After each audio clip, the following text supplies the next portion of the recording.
Yan mga tol, isang mapagpalang gabi po sa ating lahat. So, medyo hindi maganda yung panahon natin ngayon mga tol. So, kanina sobrang lakas ng ulan, kaya ngayon medyo umurong na yung ulan mga tol.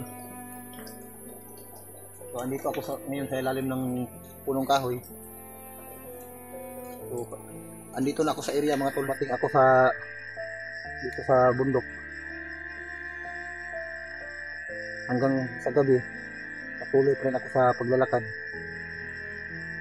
at nabukasan at kaninang umaga ay hindi muna ako nag-video. So minabuti ko na hindi muna mag-video para madali akong makarating dito sa location kung saan yung mga kasama ko. So nakontak ko pala si Remark at alaman niya na nandito na ako. Yung pagbaba ko nung nakaraang araw, nakontak ko rin sila Buds, sila CJ. Sakali mang nakababa sila, kasi kaninang umaga pinunta ko, hindi ko makontak si Buds, sila CJ. So si Remark napunta ko, alam na niya na andito na ako sa area mga tol. Pero si Buds at sila PJ ay alam na nila kung saan ako, kung saan kami pwede magkita. So patuloy pa rin tayo mga tol sa paghahanap ng ating mga kasama. Naway ligtas sana silang lahat, lalong-lalo na yung mga mag-ina ni Dib. Sana'y makita na po namin at maligtas namin yung mag-ina ni Dib, yung asawa niya. So, dito muna ako magpapahinga mga tol. Mga mamaya siguro, mga banda alas 10 ay aalis ako dito sa area na to para patuloy kong hanapin yung mga kasama ko. Ilang araw na po akong hindi nakapag-upload mga tol. Kanina hindi ako nag-upload kasi nabuti ko na lang na hindi muna ako mag-video para mas mabilis ako makarating dito sa area. So andito na ako mga tol sa area na to.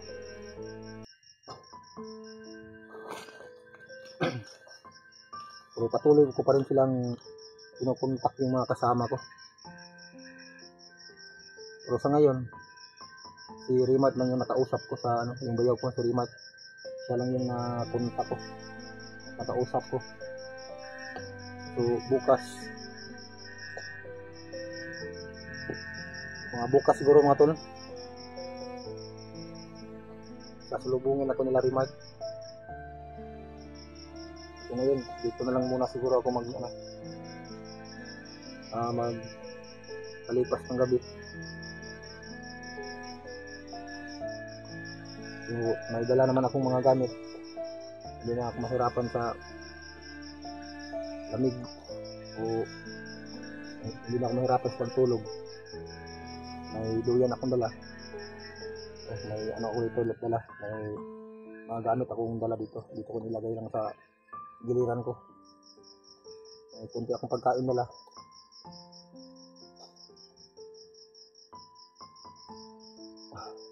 Sana mahanap ko sa mga tol. Ngayon ako kilos, baka mahirapan siya ako nito kasi sobrang dilim sa paligid. Tapos hindi ako pwede magtagal sa paggamit ng yung ilaw ng aking cellphone, baka hindi makakita sa akin mga bandido. Pero sa ngayon, tahimik pa naman dito, wala naman ako narinig ng mga putukan. Sana bukas ng umaga magkasama na kami ni Remark at ni Julio, kasi yung dalawa kasi yung nagsasama. Pero si Julius, sa pagkakaalam ko, ay nandito na rin sa area. nag-chat sa akin yung isang beses na andito na siya sa area. So tinanong ko kung saan banda, hindi pa naman nag-reply, siguro nawalan siguro ng signal.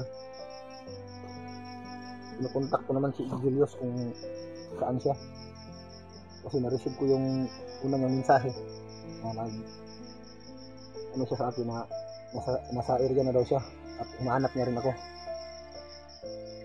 Sana makita ko na silang lahat, sama-sama na kami mga kasamahan ko para mas madali yung paghanap namin sa mag-inay Dib. So salamat nga pala sa mga patuloy na sumusuporta. Huwag sana kayo magsawa. Pasensya na kayo mga tol, ang dami kasing lamok, kaya hindi ako makapagsalita ng maayos kasi nagmamasid ako dito sa paligid, baka makita tayo ng mga bandido.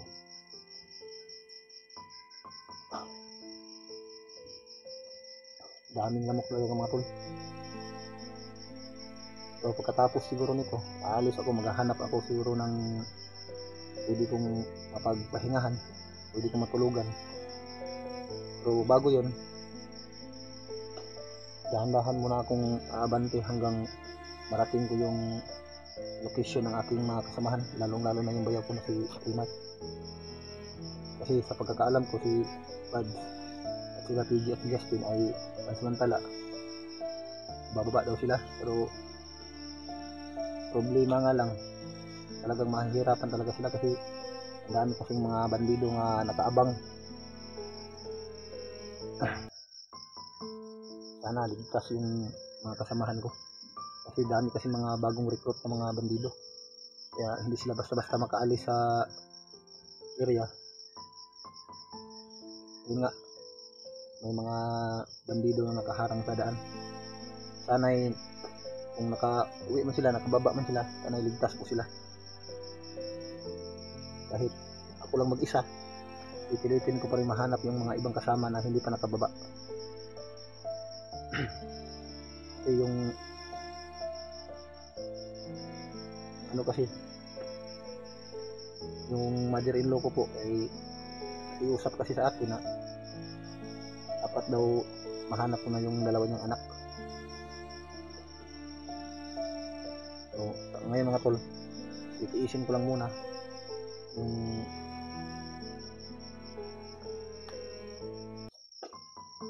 ano dito, yung kalagayan ko dito. Mahirap talaga yung sitwasyon ko dito kasi ako lang mag-isa, tapos delikado pa yung area dito.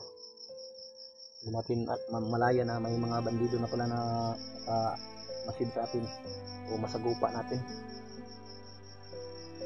So pag-i-share na lang ng video na ito mga tol, at pasensya na, ngayon lang ako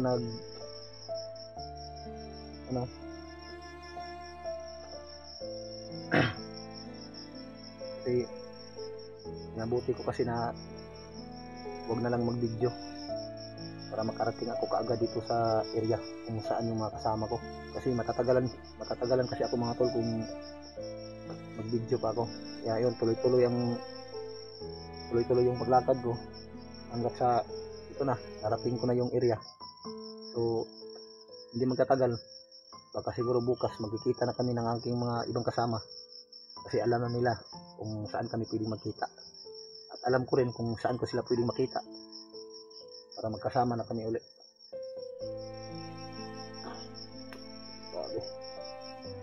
So pagkatapos siguro nito, maghanap ako ng pwedeng mapagpahingahan ko at saka ako aalis. Bukas ng madaling araw ay pagpatuloy ko yung paghahanap ng aking mga kasama.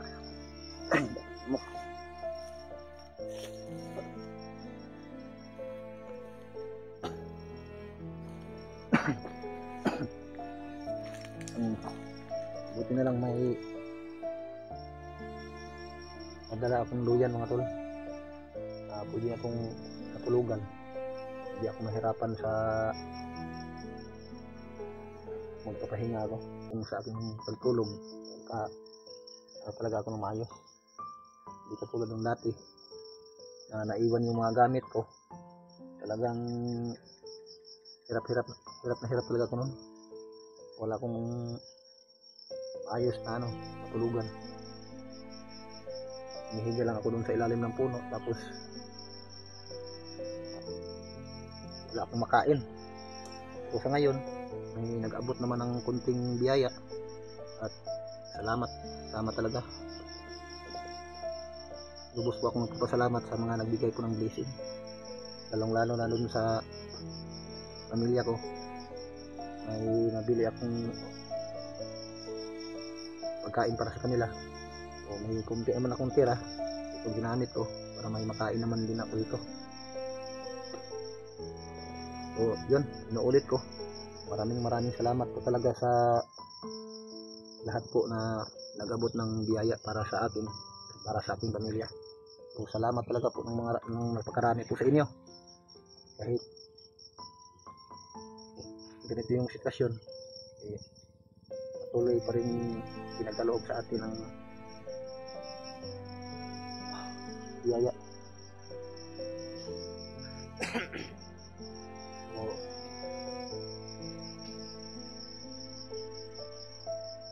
medyo malalim ng ang gabi mga tol.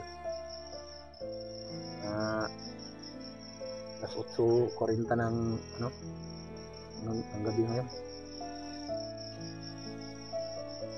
Sana bukas makikita ko na yung mga kasama ko at si Dave at si Buds. Kung nakababa man sila, naway ligtas po sila mga tol, kasi hindi kasi namin alam yung patutunguhan namin dito. Nanganganib talaga yung buhay namin dito mga tol. Dami talagang mga kalaban na nakaharang sa amin.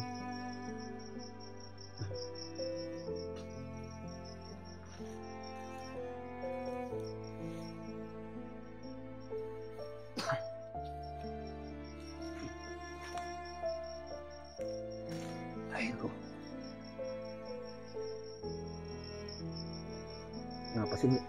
Pasensya na kayo mga tol kung hindi ako nakapag-upload ng mga ilang araw.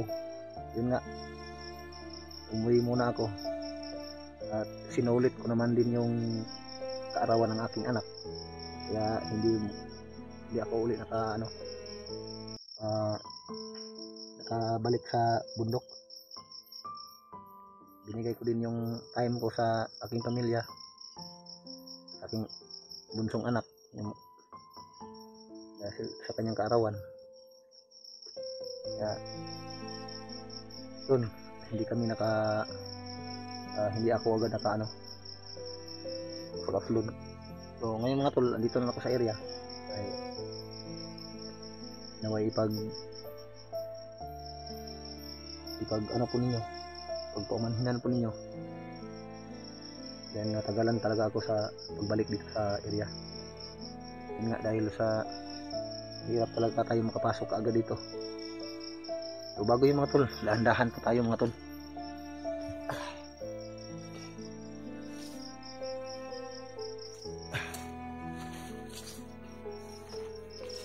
So patuloy tayo sa paglalakad mga tol. Maghanap muna ako ng pwede kong mapagpahingahan.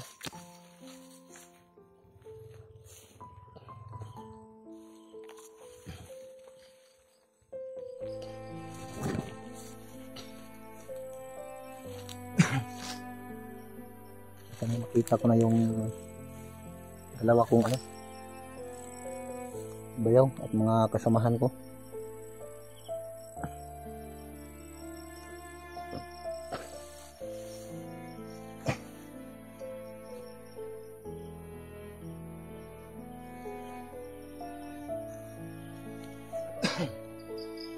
So ngayon,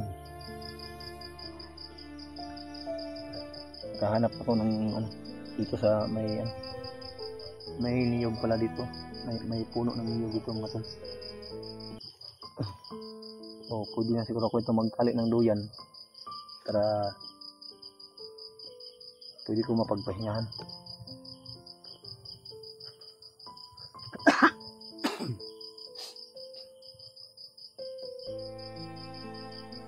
Grabe.